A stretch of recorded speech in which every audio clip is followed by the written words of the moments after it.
Today on Locked On Red Wings, the Bruins put on a clinic against Detroit as the Red Wings lose their third straight.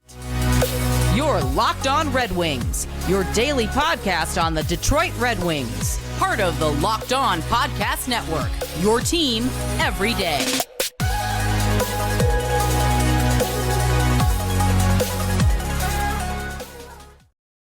Welcome back to the Locked On Red Wings podcast. We are your hosts, Brian Fisher and Scotty Bentley. I'm a podcast producer for the Daily J, a WWJ News Radio podcast. Well, Scotty's the host over at Locked On Tigers, as well as a freelance journalist for the Detroit News. And today's episode is brought to you by Game Time. Download the Game Time app, create an account, and use code Locked On NHL for $20 off your first purchase. Scotty, on today's episode, we got to talk about the Bruins as they absolutely just put on a clinic against the Red Wings on Saturday evening. And thank God, too, that this is one of those situations where you're really glad you can preview a team to fill up a segment so that you don't have to talk about this loss for 3 whole segments, because it wasn't pretty. In fact, the game was actually relatively boring, with the exception of 5 minutes in the third period where the team came alive thanks to Joey V. We'll talk all about that. First, Scotty, how was your weekend? It was good, man. It was good. I'm still in the process of moving a lot of stuff to my new place. So a lot of driving around still, but yeah, nice little fun Halloween weekend and whatnot. What about you? Good. I went to Grand Rapids to watch a Griffins game. I was actually at the Griffins game where all those fans threw the foam pucks on the ice. You were at that game? I was because it's the first Griffins game I've gone to since the 2017 Calder Cup final.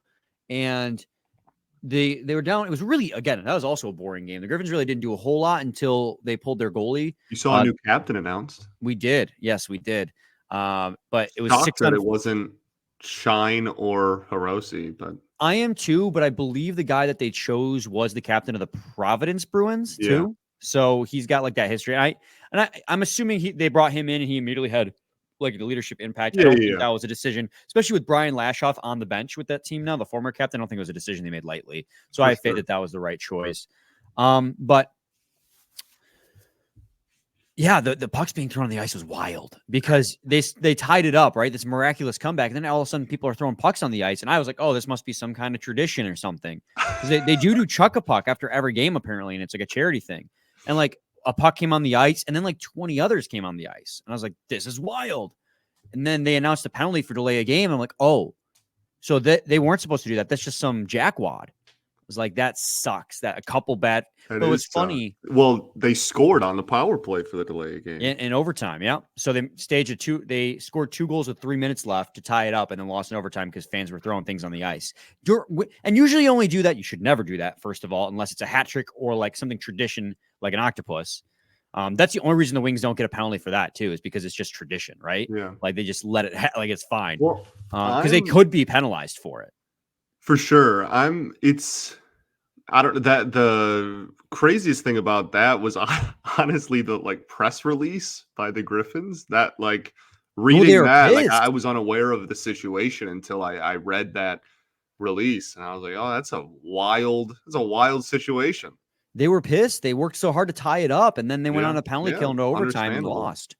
So, and what's crazy too is they even put it in the press release, but they said it over the PA too. It's every time you buy a puck, your email address is attached to the number of the puck you buy. So every single puck that they throw on the ice, they're going to know who threw it. Nice. So retribution. Yeah. Well, they put that in the release too. They were like, we know. They're like, we know who threw it. Yeah. Jake Wallman stick giveaway, guys. This will be Monday's episode. So you have until we record on Tuesday to enter. You can enter by retweeting and following us. The tweet is pinned on our Twitter. The post is, you have to scroll back on Facebook to find it. But if you're Facebook, you just share that post. Make sure you're following us on Facebook, and then Instagram. You put that post on your story, tag us in it, and then make sure you follow us. That way we get notifications that you guys, because we get notifications whenever you share, retweet, or tag us in a story. That way we can keep track of who's entering. So far, Scotty, almost on Twitter alone, it's kind of crazy, or X, whatever the hell you want to call it. It's almost 900 entrants. It's been a pain in the butt to keep up with, but we persevere. It's a big pool, but that makes it cool too. So I did not expect it to go, but it's awesome. We love to see that so many people are interested in Jake Wallman. Who can I mean, that's a great place to start. I mean, if we want to talk about something that was great about this game, Jake Wallman continues to impress, man. Like, he's had a great start to the season. Like, in a game like this, where the Red Wings get absolutely just can't get anything going. The Bruins have such a good defensive team. Jake Wallman looked really good. Metrics agree with that as well. So Jake Wallman he was good, man. Yeah. Good. Well, this was even though what the final score was 4-1, like it looked like the Bruins were the better team for pretty much all 60 minutes, and the score was a 3-goal game, but like this was a 1-goal game for a while, right? Like this was a game where the Wings, despite how much they got outplayed and despite the final score, like did hang around and like give themselves a chance to win. So it was 2-1. Yeah, 2-1 at one point there after the Veleno goal. So I mean Wallman I think looked good. Penalty obviously, but like that was a breakaway against a guy who's one of the better goal scorers in the entire NHL. So yeah, I have no hard feelings over that either. I have no problem with what Jake Wallman did on that breakaway. Now that was on the 4-on-4, and I had wished like the Wings were playing really aggressive on the 4-on-4, got caught cheating and led to a breakaway for Pasternak. Oh my God, that was crazy. Am I having a stroke? Pasternak. Like, I mean, people call him Pasta. I guess. I think that's what was tripping me up. Oh my God, that was crazy. Leaving that in, that was interesting.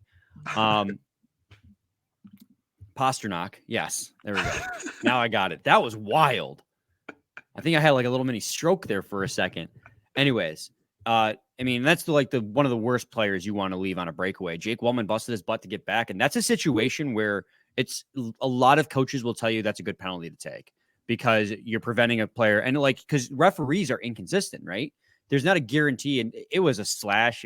Wasn't like a slash. Yeah, they way protect the hands these days on slashes, man. Like if you're even remotely close to the hand area, that's getting called every time. Like, yeah, it was absolutely a penalty shot, but by making that play, you basically leave it up to a ref to make the right decision, and sometimes they don't. And for a guy who's like that good of a goal scorer too, I mean, make him do it again. Exactly. But then he did. Pasternak did it again because he's really good. He's super good. One of the best players in the NHL for a reason. So, but I mean, overall, Scotty, this game was Red Wings couldn't get anything going. I mean, this is one of the best defensive teams in the league you were playing against in the Boston Bruins with the best goalie tandem in the NHL. We talked about that going in. It was going to be a tough one. You mentioned how the game was close, right? But that's also kind of by design with the Bruins this season. They play such heavy defense. They don't generate a ton of chances. They've scored 3 goals in every single game, but not really more than that. I think they scored twice, 4 goals or more. The fourth one in this game obviously came via empty net. Like they always consistently score 3 goals, which is a good number. You score 3 goals, you're going to win most games, but they don't blow teams out right now. They play such a good, heavy defensive scheme because that's really, with the granted, again, Marchand and Pasternak are 2 of the best offensive forwards in the game right now, right? Pasternak had over 100 points last year, like 130, something ridiculous like that, like 60 goals. He was insane. Yeah, it was a 60-goal score.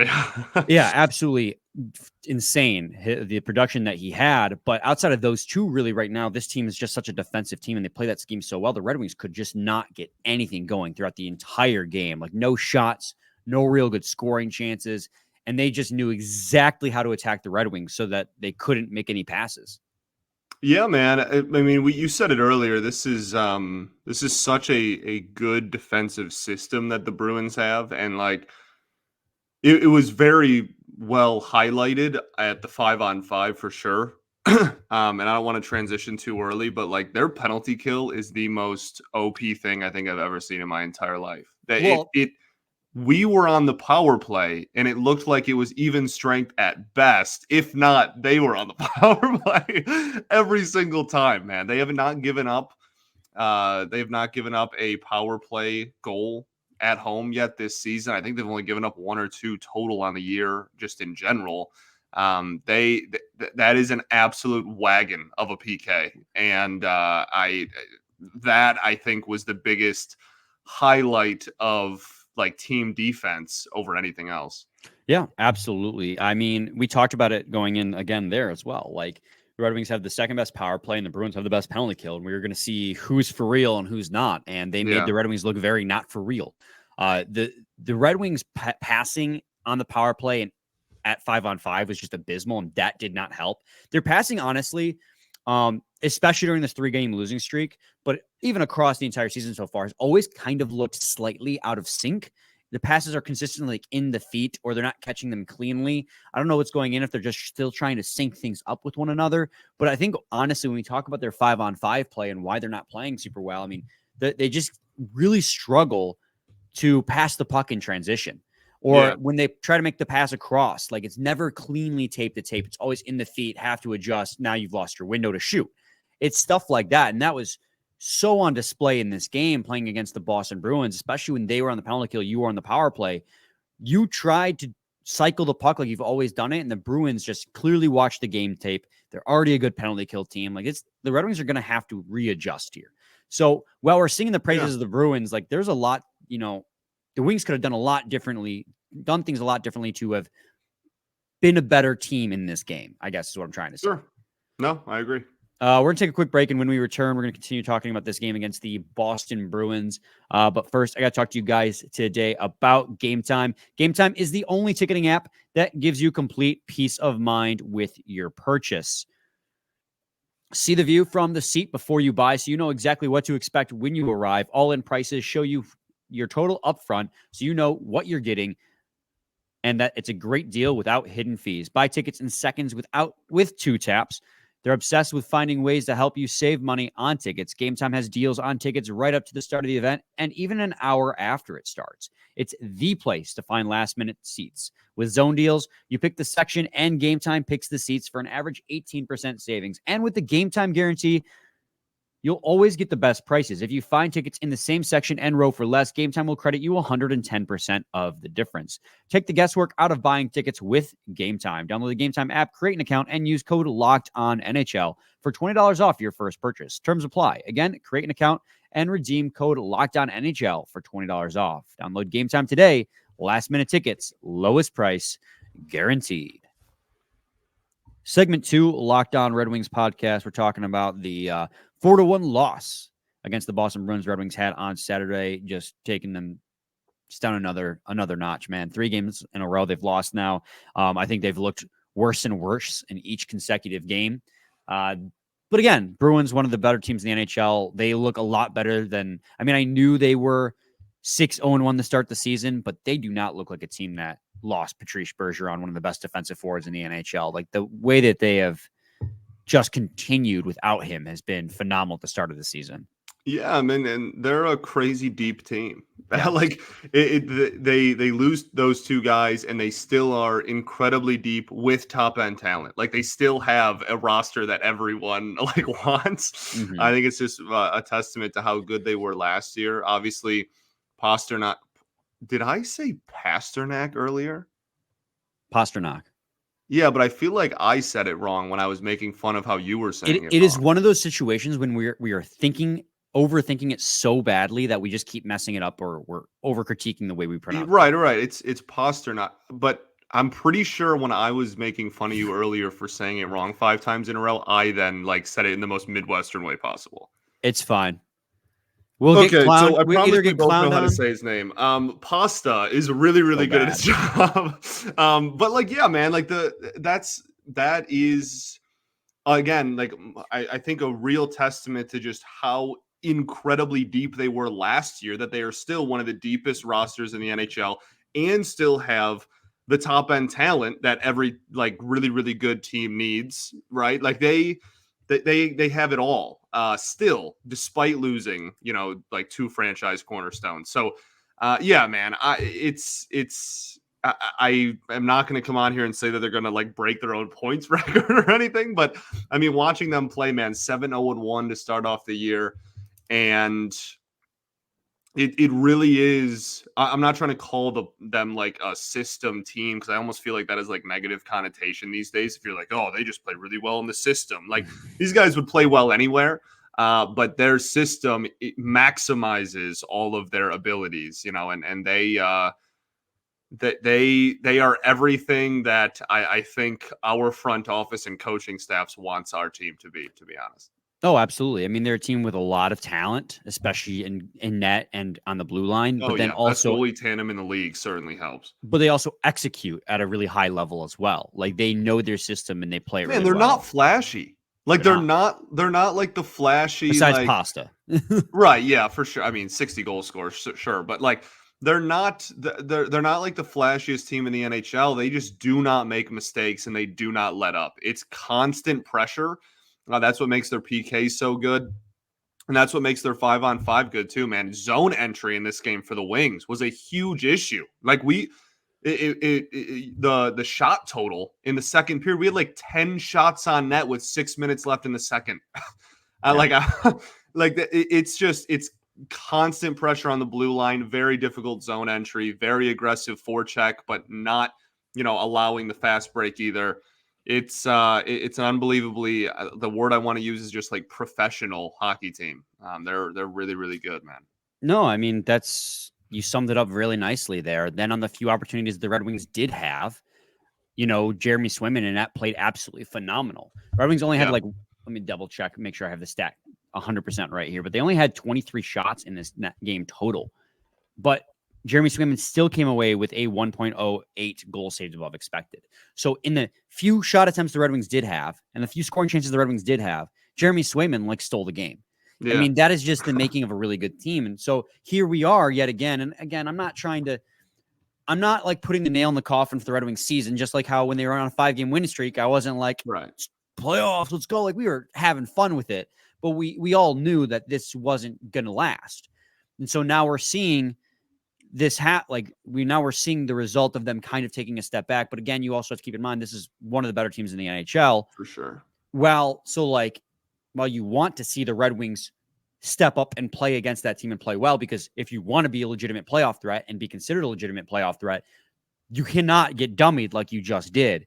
I don't know what's worse, like getting outshot, like just playing an absolutely abysmal game and just losing 7-1, or just being made to look like you're an AHL team where the Boston Bruins barely looked like they were trying. Like they scored 3 goals out of a routine, it felt like. Like, okay, here's our 3. Now we're just going to cruise to victory. Like that almost feels more embarrassing because they just did such a good job in preventing the Red Wings from doing anything with the exception of that 5-minute span after Joe Veleno scored, which we got to give credit to Joe Veleno because 45 goal pace for Joey V right now. Yeah, he was, he was one of the guys, again, like we had this conversation last week, but that I was particularly critical of, and I think you were a little bit too, and he has gotten off to a fantastic start to the year, so much so that the lines that we kind of thought were going to be going into the season, I think part of that has to do with how much they like the fourth line as well, but Veleno's getting legitimate 3C look. Like that wasn't really on our radar too terribly much going into the year, and he's absolutely played like he deserves it as well, man. He's been really, really good. That shot was an absolute beauty. What about the shake and bake right up before that too? Yeah. Couple nice dekes he made to get around and then just release a rocket. He's just skating super well, man. Like he's skating super confidently, and he looks different than he ever has at the NHL level. I think it was the game against Seattle where I just saw him streaking down the ice, and I was like, I don't remember Joe Veleno being this fast. Yeah, he looks really good, man. And so you get to this conversation, you're like, should he get second line looks? Because he's playing really well in that third line, but do you think that putting him on the second line maybe overextends him? You know what I mean? Like giving him more minutes, playing against tougher opponents, but also you want to make him better. So he's playing really well in the third line. Do you think that putting him on the second line that's not producing at all? And honestly, if they continue not to produce, I want to have an off day episode about that because I get that they're a shutdown line, but if they're going to be your second line, you need them to score too. And they are not producing any opportunities. I love Comfort. I love Kopp. I love Rasmussen. They're all really solid defensively. But if they can't score, it can't just be your top line and Joe Veleno for the rest of the season. Like you need your second line to be able to produce too. But I mean, does he earn second line looks here with that in mind? I don't think yet. For me, it's just, again, like you kind of cited it there, like this team really needs depth scoring. And you're getting it out of one guy in the third line. And I'm not sure I really want to shake that up and like risk, losing that, or like to, as you said, like overextending him.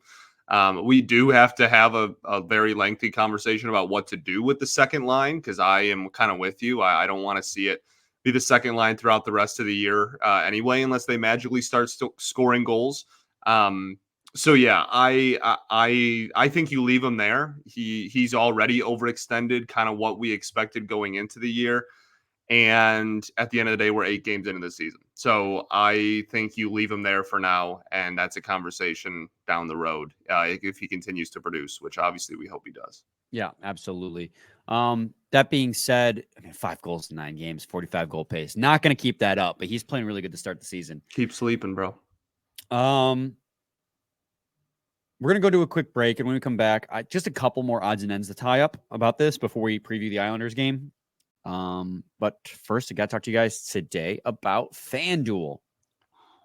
Score early this NFL season. Score early. We're like halfway done. Score halfway through this NFL season with FanDuel, America's #1 sportsbook. Right now, new customers get $150 in bonus bets with any winning $5 money line bet. That's $100 and $50 if your team wins. If you've been thinking about joining FanDuel, there's no better time to get in on the action. The app is so easy to use. There's a wide range of betting options, including spreads, player props, over-unders, and more. So visit FanDuel.com/lockedon and kick off the NFL season. FanDuel, official partner of the NFL. Segment 2, Locked On Red Wings podcast. So the last couple things I want to bring up, I thought the top line, again, overall, the team failed to really produce pretty much anything in this game. But the top line of Raymond Larkin and DeBrincat, while not really producing any high danger scoring chances, at least was the one line that was still getting shots. They had, as a line, they produced a really solid shot attempt for shot for ratio. They were all like in the 60 percentile range. So it was a good game out of the top line in that regard. That's like the weakest of a compliment as I can give them, because they still didn't produce any goals for this team. But they were still producing more shot attempts than they were facing when they were on the ice together. And then also, I'm going to put a little bit of respect on Ben Sherratt. Whether it be with Justin Hull or Jeff Petrie, he's had a nice string of games here. I mean, this is another game again where he was one of the leading players on the ice in minutes and in Corsi for percentage. He's at 5-on-5. He's had a pretty nice start to the season here. He had a 59% Corsi for percentage in this game, 19 shots for when he was on the ice and 13 against. So I just want to, if we're going to bag on Ben Sherratt when he's playing poorly, I mean, last few games, Ben Sherratt ain't been bad. Yeah, he's been good, man. He's brought in some physicality too, which this team obviously needs. So, also, Ville Husso, I don't want to hear anyone say that Ville Husso was the problem in this game, because he still had a positive goal saved above expected in this game of 0.79. Like, you could maybe make the argument that the McAvoy goal he should have saved, which he should have. But also, why was McAvoy allowed to cut towards the net unencumbered? Why did everyone crash in the net and no one think to maybe challenge McAvoy? I know he burned past Gostisbehere from the point, but you had all your forwards collapse right in on Husso. None of them thought to maybe take away the lane that McAvoy was looking to use. Like, he needs to make a lot of high danger opportunities given up, man. I mean, I know we're the big goalie defenders, but that I just don't see how that was Husso's fault. A player should never be able to just cut right into the goalie and not be challenged. Not acceptable. I mean, I could keep going about the Bruins game, but I feel like we should move on. Can't try and keep this timely. Yeah, let's do it. The Red Wings got outplayed. Yeah. They just, and like, I guess the nail in the coffin, if I want to have a final thought on the Bruins game, is the Bruins are a team that you want to be able to compete with. So it's discouraging to see them just handle you like you're nothing in that game, but also realize it's the 9th game of the season and you're going to meet them at least 2 more, if not 3 more times. I'd have to double check on how many times they meet this season. 3 more times to be precise. So you have plenty of other opportunities to get them back. So while it's discouraging, I'm not worried yet. You're still second in the Atlantic Division at 5-3. Yeah. We're not even 10 games into the year. So yeah, absolutely. All right. New York Islanders, another team with one of the best goalies in the league. Coming to you love the Islanders, dude. Yeah, but I love Ilya Sorokin. I would say he's not overlooked or underrated anymore because everyone's like, hey, look at the Islanders goalie. He's really, really good. And plus Igor Shesterkin loves to give him credit as well. So, but for a few years there, because he played on the Islanders, which they're a good team. They're a playoff caliber team. They're not like a high scoring team. And so because they don't score a lot of goals, there's not a lot of eyes on the Islanders. They play a defensive style first game, and that's going to be a snooze fest of a game. Absolutely. But now Sorokin's getting the love he deserves. And honestly, let's talk about it. I mean, when you're talking about the New York Islanders, Sorokin's going to be the biggest obstacle you have to overcome, especially because I believe Varlamov just started the last game for the Islanders and he earned the shutout. He's a great start to the season as well. In those 2 games played, he has a .961 save percentage. But so you're probably facing Sorokin, and it's beating him is going to be the toughest thing you got going on in that game. Yeah, man. This is a team that does not allow too many goals. Really good defensive first system. Really good goaltender. You have the ability to limit them offensively if you're on your A game, but this is a team that doesn't allow many goals. And for a Red Wings team that lately has been very top line or bust, I think this is a real kind of test early on in the season here to get some of the depth scoring going because we need it. The Wings need non-top line production if they want to make a legitimate run at this thing. So I think that this is kind of a decent test for that. And yeah, I was going to say I'd take the under in the game, but usually when we do that, it ends up being like 9-7. So, I mean, like you said, the Islanders currently they're 8th best in the league at goals against per game. They're like 2.7. So if you're a team that's like the Red Wings that are struggling at 5-on-5, struggling to make passes connect, and now you're facing a team that, just like the Bruins, plays really good system defense. The Islanders just don't have the same amount of talent the Bruins have offensively to match that up. But I mean, a really good defensive system that the Islanders run, it's going to be tough to convert. And the power play is finally coming back down to earth. They're now 3rd in the NHL, but they failed to convert on any of their power plays against the Bruins, which again is really, really tough. But you still, just because you're playing one of the better teams in the penalty kill, doesn't mean you shouldn't be expected to break through, because you can't, like, you have a man advantage, dude. Exactly. It's one of those things where I'm like battling internally because I understand how good the Bruins are. I understand how good the Islanders defensive game is. So like I'm trying to, if they don't play well, understand that, okay, well, this is one of the best teams, but also if you want to be one of the best teams, you know that you need to be able to break through that.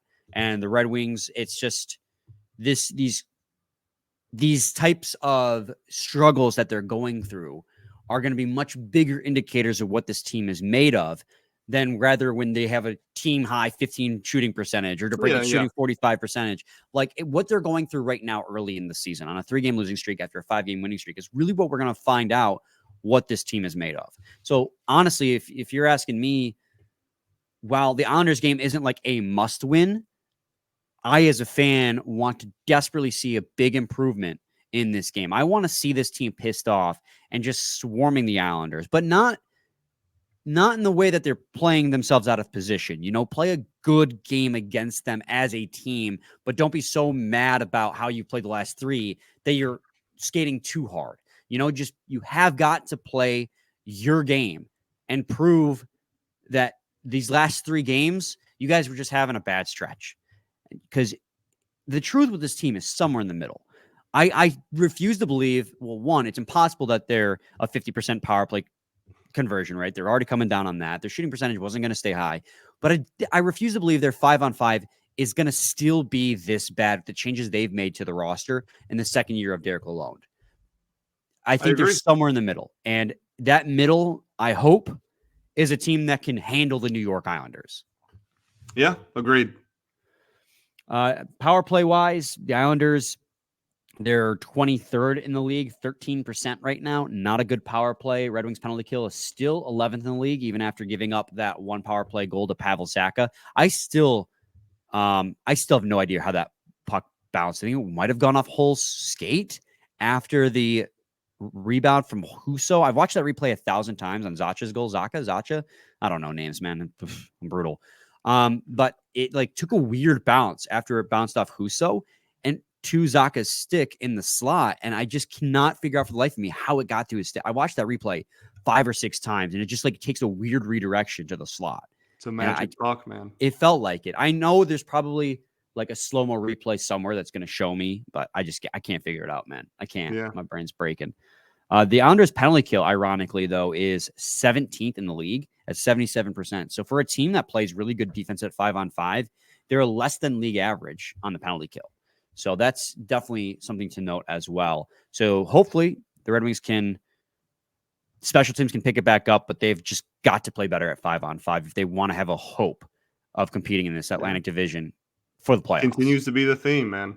It was the theme last year too. And granted, it's been better. It's technically hard to get better or worse than where they were last year, like bottom 10 in the league. But they've been about, and I haven't checked after the Bruins game, but they've been a middle of the pack team in that regard. Yeah. So yeah, it's continues to carry, like you said, carry over from last year. Continues to be a big thing, and when we look at the losses, it really stands out. So, yeah, it's especially again against a system defense like the Islanders.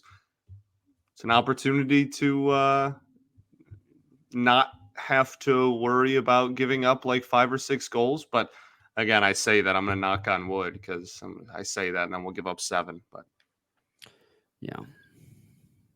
Oh, well. We'll see how the game goes. Who's your first goal? That's a great question. I'm going to go with JT Compher. I was thinking JT Compher too. I'm just keep going back to the blue line though. I'm going to say Ben Sherratt. You know what? He's had a good stretch of hockey here last few games, despite everything. I think he'll break through, man. He's had a couple of shots from the point, man, that make me go, whew, and they get blocked. True. But still. True. They're hard shot. Let's see here. Okay. And then do you want to do the 3 keys of the game? 5-on-5 play, obviously number 1. 5-on-5. So generic, but holy crap. Yeah. I mean, any production from outside of DeBrincat, Larkin, and Veleno would be really cool offensively.